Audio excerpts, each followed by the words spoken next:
श्रीमद् भगवद गीता ज्ञान यज्ञ प्रवचन क्रमांक 272 अध्याय छठा ध्यान योग और श्लोक क्रमांक 41। जय महाकाल। आज 30 जनवरी है। आज से उज्जैन नगरी में होने वाले अपने महामृत्युंजय महायज्ञ की पूर्णाहुति के ठीक 389 दिन शेष है। जय महामृत्युंजय महायज्ञ। ओम त्र्यंबकं यजामहे सुगंधिं पुष्टिवर्धनम् उर्वारुकमिव बन्धनान् मृत्योर्मुक्षीयमामृतात्।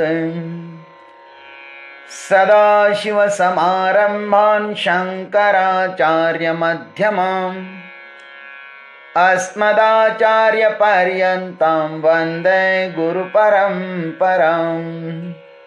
वसुदेवसुतं देवं कंसचानूरमर्दनं देवकी परमानन्दं कृष्णं वन्दे जगद्गुरुम्। ओम तत्सत्। भगवान ने कहा कि योग भ्रष्ट पुरुष की दुर्गति नहीं होती। तो प्रश्न यह होता है कि फिर उनकी कौन सी गति होती है। अब इस पर भगवान कहते हैं इस 41वें श्लोक में, प्राप्य पुण्यकृतां लोकान् उषित्वा शाश्वतिः समाः शुचीनां श्रीमतां गेहे योगभ्रष्टोऽभिजायते। योगभ्रष्टः पुण्यकृतां लोकान् प्राप्य शाश्वतिः समः उषित्वा शुचिनां श्रीमतां गेहे अभिजायते। वह योग भ्रष्ट पुरुष पुण्यवानों के लोकों को अर्थात स्वर्गादि उत्तम लोकों को प्राप्त होकर और वहीं पर बहुत वर्षों तक निवास करके फिर यहाँ शुद्धाचरण वाले श्रीमान पुरुषों के घर में जन्म लेते हैं, ऐसा भगवान कहते हैं। आइए इस पर हम लोग चिंतन करें। योग भ्रष्ट पुण्यकृतां लोकान् प्राप्य, योग भ्रष्ट पुरुष पुण्यवानों के स्वर्गादि उत्तम लोकों को प्राप्त हो जाते हैं। साधना काल में साधक के मन में यदि यत्किंचित भी वासना रहती है ना, तो वह वासना उसको मुक्ति में बाधक हो जाती है। तब वासना से ग्रस्त योग भ्रष्ट वासनाओं की परिपूर्ति के लिए वासनाजन्य पुण्यवान लोग जैसे स्वर्गादि लोगों को सहज प्राप्त कर लेते हैं। सकामी लोगों के लिए स्वर्गादि लोग बड़े ही साहस से मिलते हैं। उनके लिए बहुत साहस करने पड़ते हैं। उन्हें बहुत ही सावधानी पूर्वक 100 अश्वमेध यज्ञ करने पड़ते हैं। इंद्र को शतक्रतु इसलिए कहा गया है कि उसने 100 यज्ञ किए थे। वह स्वर्गलोक इस साधक को सहज ही प्राप्त हो जाता है और वहां जाकर वह बड़े ही विवेक पूर्वक विषयों का सेवन करता है। साधक विषय सेवन भी विषयों से निवृत्त होने के लिए ही करता है। साधक विषय भोग से भी विरक्त हो जाता है। विवेकवान साधक को विषय अधिक देर तक गुमराह नहीं कर सकते।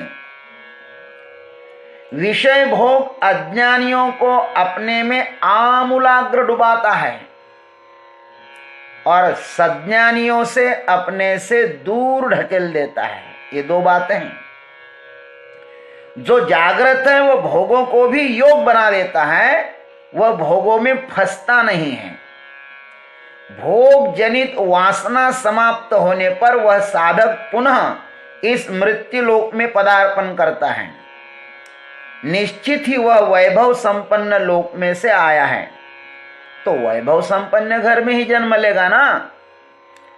वह किन प्रकार के घर में जन्म ग्रहण करेगा, इस पर भी भगवान ने कहा, शाश्वती ही समाह उषित्वा शुचीनाम श्रीमताम गेहे अभिजायते।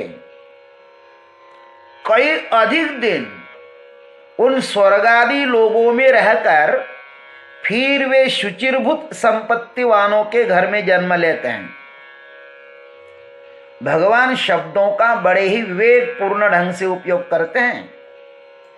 धनवानों के घर में जन्म ग्रहण करता है ऐसा नहीं कहा है। क्या कहा? धनियों के घर में जन्म लेने से प्राय पतन ही होता है। ध्यान रखना, धनियों के घर में यदि कोई जन्म ग्रहण करता है तो अधिकतर पतन होता है। धनियों के घर में जन्म लेने से प्रायः पतन ही होता है। क्यों पतन होता है? इसलिए कि धन के साथ धन के दोष भी रहते हैं ना। भागवत जी में धन के साथ 15 अनर्थ बताए हैं। इसलिए हमें ध्यान रखना चाहिए कि लक्ष्मी मदिरा की बहन है। लक्ष्मी मदिरा की बहन है। धन के साथ मान, मद, मदन ये सब विकार जुड़े ही रहते हैं। धन के साथ नशा भी आती है। धन के साथ जब नशा आती है ना तो वह धन व्यक्ति को सुख नहीं दे सकता, कारण नशा में सुख है ही नहीं। न शम यस्मिन सा नशा, जिसमें सुख नहीं, बेहोशी होती है ना, उसे नशा कहते हैं। धन के साथ जब बेहोश होता है तो मनुष्य का जीवन व्यर्थ चला जाता है। इसलिए धन के साथ जब होश होता है तो जागृतता होती है, तब वह धन सुखप्रदायक होता है। धन की शोभा विनम्रता में है। विनम्रता उन धनियों में ही आ सकती है जो धन को मां समझता है। धन लक्ष्मी मां का स्वरूप है, अतः उसका उपभोग नहीं, उपयोग होना चाहिए। धन का जो उपयोग कर प्रभु के भजन में सजग रहता है उसकी संपत्ति ही शुद्ध है। धन भोग के लिए नहीं, उपयोग के लिए होता है। लोग धनी बनकर ही सदैव वनी बन के रहते हैं। अधिकतर लोग है धनवान लेकिन रहते वन में। वन का अर्थ क्या है? वन में कमजोर व्यक्ति जैसा सदैव भयग्रस्त ही रहता है ना। वन में यदि कोई कमजोर व्यक्ति जाए तो सदा कैसा रहता है? डरता रहता है। वैसे धनी भी धनी होकर सदैव भयग्रस्त ही रहते हैं। उनको धन को प्राप्त करने का दुख, उसको संभालने का दुख, कोई उसको चोरी करके ले जाएगा उसका दुख, सदा सर्वदा भयग्रस्त है लोग। यह योग भ्रष्ट साधक शुद्धाचरण वाले धनी के घर में आकर वहां पर भी वह अटकते नहीं है, अपितु अपने गंतव्य की यात्रा करता है। योग भ्रष्ट धनी लोगों के घर में आएगा, जन्म लेगा, लेकिन वहां वह अटकेगा नहीं। पाठी जन्मे संसारी परी सकल धर्माच्या माहेरी, लांबा उगवे आगरी विभव स्त्रीचा। वह साधक उस अच्छे कुल में जन्म लेता है जो धर्म का माहिर है। धर्म ही जिस कुल की रक्षा करता है ऐसे घर में जन्म लेता है महाराज ये साधक, और वहां पर उसकी संपत्ति वैसे ही बढ़ जाती है जैसे धान की फसल काटने पर खेत में जैसे गठीले पत्ते आ जाते हैं। ईश्वर का भजन चिंतन ही जिस घर का एकमेव लक्ष्य है, और जिस घर की गृह देवता माने लक्ष्मी प्रसन्न है, इस प्रकार के गृहस्थ के घर में वह योग भ्रष्ट व्यक्ति जन्म लेता है। ऐसे पवित्र घर में आकर वह साधक अपनी पूर्व जन्म में छूट गई साधना पुनः प्रारंभ करता है। यात्रा जहां से छूटी थी ना, फिर से वहीं से प्रारंभ हो जाती है। परमात्मा प्राप्ति के पद पर निकला हुआ साधक यदि अपना मार्ग न छोड़े तो वह अवश्य ही अपने गंतव्य स्थान पर पहुंच जाता है। भगवान साधकों को अवसर प्रदान करते रहते हैं। जो सच्चे जिज्ञासु है वे कभी भी अवसर खोते नहीं हैं। इसलिए साधक को सदैव आत्म प्राप्ति के लिए जागृत रहना चाहिए। पूरा संसार हमें पथभ्रष्ट करने के लिए अपने दरवाजे खोल के रखता है महाराज। सांप खींच रहे हैं अपने को अपनी तरफ, लेकिन हमें उसमें प्रविष्ट नहीं होना है। इस विषय में राजा जड़भरत का दृष्टांत हमें सदैव ख्याल में रखना चाहिए। जड़भरत राजा हरणागर्भी गेला विष घाला तो घातला वासने।